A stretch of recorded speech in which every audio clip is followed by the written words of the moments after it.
Greetings and welcome to my new series of Ghost Stories of Washington. This particular portion is going to be the dedication, contents, acknowledgements, and introduction to the series. Starting off with the dedication. This book is dedicated to my friend Michael Jorgensen, a native of Washington and an extraordinary talented filmmaker. For my grandsons and their peers who will need forests as much as books, arrangements have been made to plant trees to compensate for the paper used in the printing of this volume. As far as our contents in this series, let's go through and highlight the 8 different chapters we'll be covering. And along this journey that will take 7 months, we will have multiple installations of each chapter. There are 8 chapters in the books, and this book will be covered over a 7-month period and will be created and put into a playlist for your future viewing pleasure. So with the contents, we have chapter 1 will be Haunted Houses. Chapter 2, The Spirits In. Chapter 3, Ghosts in Public. Chapter 4 will be Stage Fright. Chapter 5 will be The Road Well Traveled. Chapter 6 will be Sea Lore, since Washington State is on the Pacific coast. We will have Chapter 7, School Spirit, and Chapter 8 will cover Phantoms with a Mission. All right, so as far as acknowledgements from the book, it would not be possible for me to write any of my books without the cooperation of many other people. For this reason, some books are easier to complete than others. This book was a delight to work on from beginning to end. Time and time again, the people of Washington went well out of their way to supply me with the documents and information I needed. To all the folks mentioned in the stories, many thanks for your friendly support. It is much appreciated. Some people, for understandable reasons, asked to remain anonymous. You, of course, will not be named, but you are thanked warmly. Thanks are also extended to the talented paranormal investigators who have gone before. These people, who are often local experts, have done an invaluable job of researching possible explanations for particular hauntings. As a storyteller and folklore collector, my experience has been significantly enriched by their groundbreaking efforts. In addition, I was assisted through the generosity and kindness of the following individuals: paranormal researcher extraordinaire W. Richie Benedict of Calgary, Alberta, whose talents and generosity are amazing; fellow author and dear friend Joanne Christensen of Edmonton, Alberta, who shared both resources and ideals with me. Dana Cox of the Seattle Underground has been a joy to work with throughout several of my projects. This time, she even supplied me with further story leads. Joan Curtis of the Stillicum Historical Society dug around and she found the photographs I was after. Dr. Wayne McVeigh of Edmonton went out of his way to take several photographs that I needed. Thank you, Wayne, and my apologies for both you and your wife, Diane, for having interfered with your trip. Dr. Barry Robinson of Edmonton generously offered research and editorial guidance. Mary Lou Skinner Ross of Issaquah, Washington, went to the trouble of following up a request that was really no more than a shot in the dark.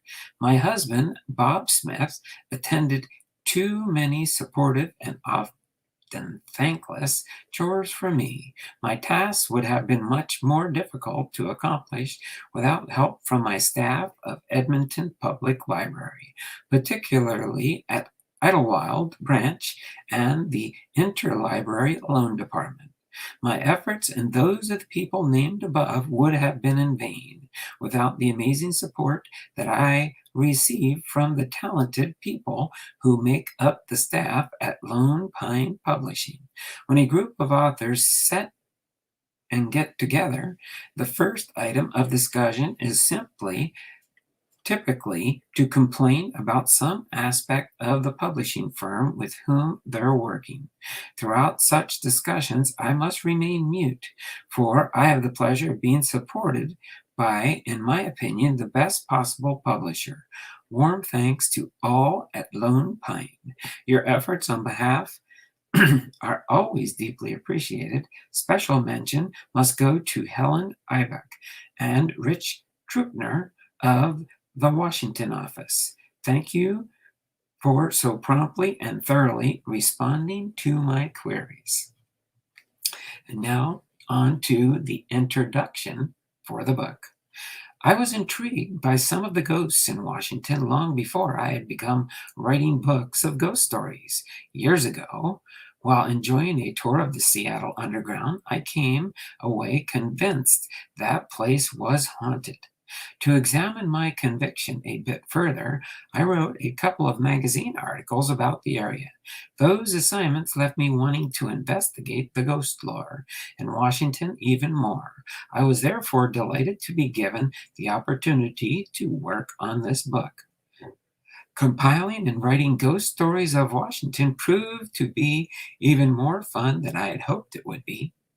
Quite often, I would follow up one lead only to discover yet another intriguing ghost story. The tales that made the final cut for this book are, I hope, representative of both the history and geography of the state.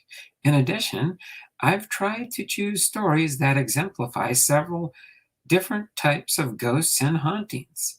While the variety of haunting tales I found in Washington was certainly gratifying, it also means that the author and reader should agree to share a definition of the word ghost. Although I devoted considerable effort over the past 10 years to formalizing just such a definition, I'm no closer to my goal now than when I started. Unfortunately, this lack of certainty extends to several related and possibly unanswerable questions. Why are ghosts here? Why are some people so much more likely than others to see a ghost? Why are some locations haunted while other places where equally traumatic events have occurred remain cold, uninhabited by spirits? Although my investigations have not supplied me with concise definition I was after, they have taught me what a ghost is not. A ghost is not cute, white cartoon character, nor is it a human figure draped in a sheet. A ghost is also not necessarily a filmy, gauzy apparition. Although some certainly do fit that description, ghosts do not exist to scare us. I firmly believe that most of those otherworldly presences are simply unaware or unwilling to accept that they are no longer living. Other ghosts, however, seem to hunt for a particular purpose. I found so many of this last kind of spirit in Washington, then that an entire section of this book is made up of phantoms with a mission. Other stories, such as Ghosts Underground, are excellent examples of energy having been recorded or embedded on the environment in which an event has occurred. This recording is simply replayed over and over again on the psychic landscape. Not all people are aware of this phenomenon at all, but all times at all times, but like the sound waves made by the tree falling in an empty forest, such a place has experienced vibrations nonetheless. It has become haunted. Admittedly, differentiating between a place that is truly haunted and one that experiences one or more visitations from a ghost leads us to the treacherous waters of semantics. I hope that the difference between some of the incidents described in this book will be dramatic enough to clarify my point.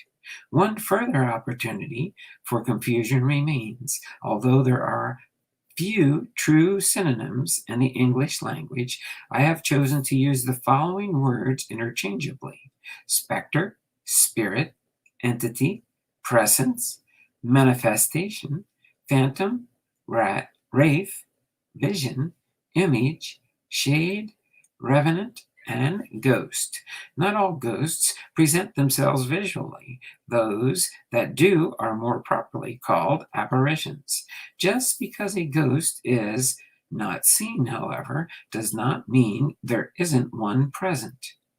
A spirit may manifest itself as nothing more than a sensation, that creeping feeling that one is not alone, even though no one else is physically present. An unexplainable odor, either pleasant or unpleasant, may also indicate that a ghost is nearby. Other evidence of paranormal occurrences can include ghostly lights and phantom music. A poltergeist is a rare type of being that can be identified by its noisy and even violent behavior. This type of ghost will often move objects with great force and can wreak considerable havoc on its surrounding environment. Poltergeists are associated with individuals rather than with places. They have been known to follow people for years, even through a succession of moves from one residence to another. Retrocognition, also known as postcognition, which is described as seeing or sensing the past, is a particular fascinating type of ghostly encounter. Some students of the paranormal believe that most, if not all, hauntings are a result of retrocognition. The phenomenon is thought to be the result of a temporary displacement in time that gives the person affected an opportunity to review or experience historical events. Retrocognition probably occurs much more frequently than is commonly recognized because fleeting temporal displacement is often written off as a figment of the witness's imagination. Perhaps we should pay closer attention to monetary shifts in our perception when we experience them. The opposite of retrocognition is precognition, seeing or sensing an event that has not yet occurred. When such an experience is accompanied by a presence, that presence is called a forerunner. One final type of phantom energy is the manifestation of ghost lights or ignis fatuae. These luminous paranormal occurrences have entranced people over the centuries. But why do these or any ghostly phenomena exist? The theory of leftover energy, both physical and emotional, is frequently used to explain the existence of ghosts. This theory is related to the concept of physic imprint, the ideal that the essence of a person or an event has somehow been stamped onto the environment in which that person lived or the event occurred. The deceased person's soul has effectively left an imprint on the physical world. He or she has become a ghost. Traumatic or violent events can also leave such a mark, resulting in a specific place being haunted. Another theory holds that ghosts are disembodied souls or energies, personalities or spirits that are usually detectable only by our nearly atrophied sixth sense. Rather than perceiving this otherworldly sensation with our usual and familiar five senses, we may only notice the hair on our arms or on the back of our necks standing on end, or be aware of a tingling sensation in our skin. Alternatively, we might experience the decidedly disconcerting feeling that we are not alone or that we are being watched. Even though our other senses fail to confirm the existence of another presence near us, scientists have suggested that humans really do possess a rarely used sixth sense located in the arousal organ of the nose. This organ is capable of detecting pheromones, which are chemicals released into the air in small quantities by many species as a way of communicating with others of their kind. Perhaps the nasal organ also detects energy exuded by disembodied spirits, but because we are not accustomed to consciously receiving signals from the sixth sense, we do not recognize the message as anything more than a vague awareness that something is close by. Youngsters seem to be more sensitive to otherworldly presences than are adults. Perhaps this is because children are more sensitive to stimuli received from their nasal organs.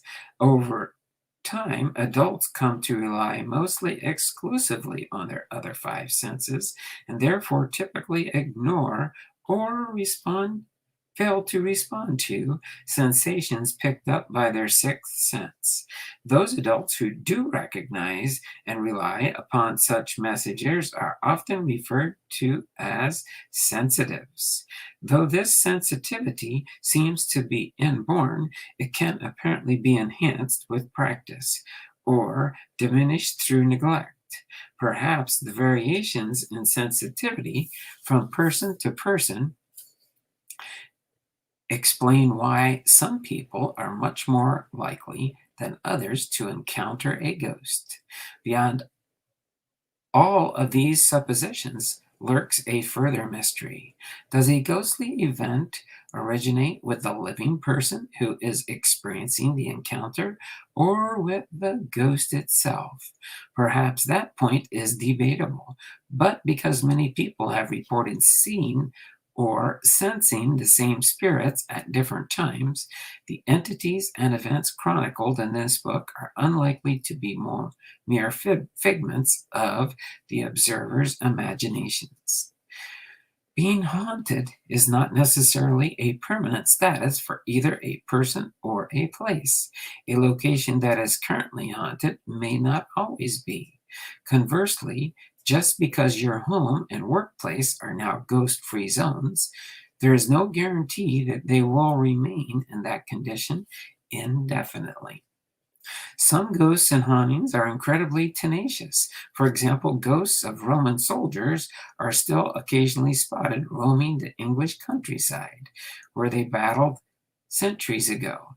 But few ghosts are that ancient, because I have never heard of or read about any place or person being haunted by a ghost of a prehistoric cave dweller.